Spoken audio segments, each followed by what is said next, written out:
football's kind of going away a little bit. We're seeing more first tackles and yourself. Do you think that's kind of a trend we're seeing with more safeties maybe bulking up a little bit and starting to move forward in the defense? Oh yeah, for sure. I think so. I mean, you obviously still need guys that can cover and run with receivers like Tez and other fast Pac-12 receivers as well. So, I mean, yeah, just more physical safeties as well. I think that's what Coach Lannon and Taj want more. You know, safeties that can come downhill and play the run.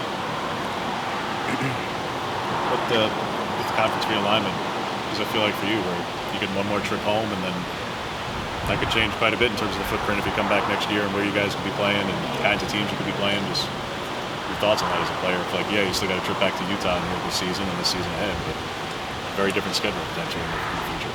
Yeah, no doubt. I think it's going to be really exciting for Oregon as a whole, you know, just to expand the brand more to the East Coast and, you know, for other teams to see Oregon and what they can do on the field and what we can also do off the field as well as an academic school as well. And so, obviously, you know, it's going to be long flights. You know, it's going to be a whole lot of, you know, figuring out what we're going to do on flights, how we're, you know, people's families, a lot of people's families, you know, they stayed in the Pac-12 or they wanted to be on the West Coast so they can come to games, but now it's going to be difficult for, you know, families and friends to, you know, go all the way out to the East Coast, but it should be fun.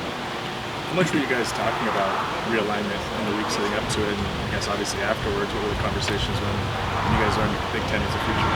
I mean, honestly, there wasn't really no conversations really because, like, we didn't know. Like, obviously, you see things on Twitter and Instagram, like, oh, there's a meeting today, this, that. But, I mean, we wasn't really focused on it because we're still in the Pac-12 this season. Sorry.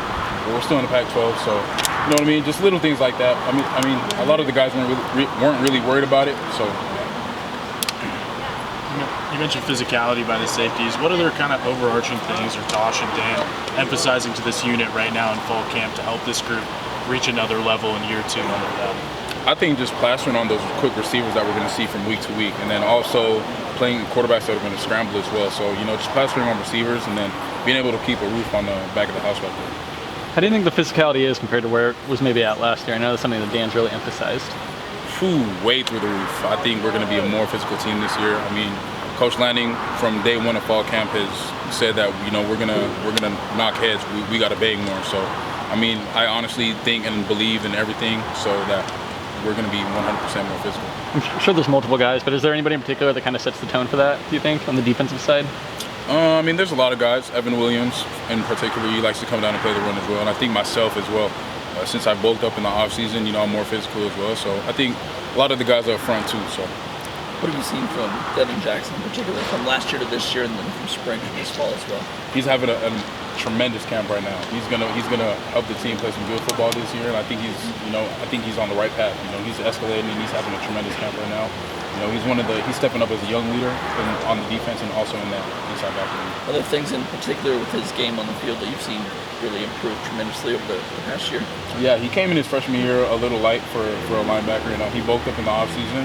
You know, him using his speed with him being the, I would say, second fastest linebacker in the room. But yeah, no, 100%. I think him using his speed and then also putting on that weight has been a great combination for him. I mean, he's playing the run excellent. You know, he's dropping back in pass, he's getting picks and stuff. Excellent. So.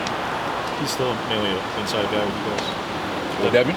Yeah. You said second fastest. Are you saying you're the fastest? Is that, we know that for sure now? Yeah, for sure. I'll for sure have to say, you know, we can always line it up if he does watch this, but we can always line it up. Who do you think is the fastest guy on the team, regardless of position? Fastest guy on the team?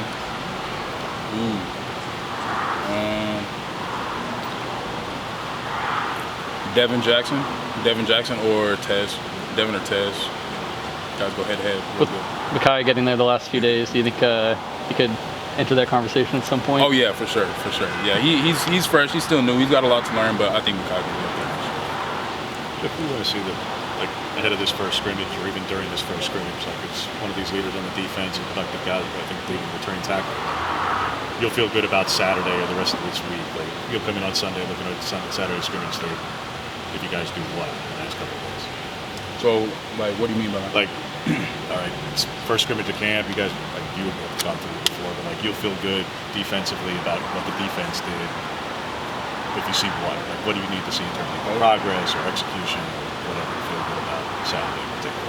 Yeah, little things like knockback. I'll for sure have to say knockback, and then, you know, swarm into the ball, relentless effort, and then also I'm probably takeaways. Takeaways is something that we need to improve this year, and that's something I think that we've been doing in fall camp tremendously well. So, seeing that in a full scrimmage Saturday, I think that's gonna be good. You get one? Takeaway? Yeah. I don't have one right now. I don't have a pick right now, but still working toward it. Who are some true freshmen on the defense that have impressed you so far? Tatum Tuioti. Tatum Tuioti is a big name that stands out. The kid works hard. He's been thrown in the fire. You know what I mean? He's been rolling with the ones, rolling with the twos. He's mixed around a little bit. He's making great plays. Kid's got some picks and stuff like that. So Tatum Tuioti for sure a name that stands out. His dad said he put on 30 pounds since he got to campus. Is that something you noticed, just how much bigger he's gotten since in the short time he's been here? Oh yeah, for sure. Like, you walk in the defense meeting, like, I'll be sitting down and when Tatum walks in, in front of the screen, and he's just a big kid. So yeah, that's for sure. All right, thanks, Jeff.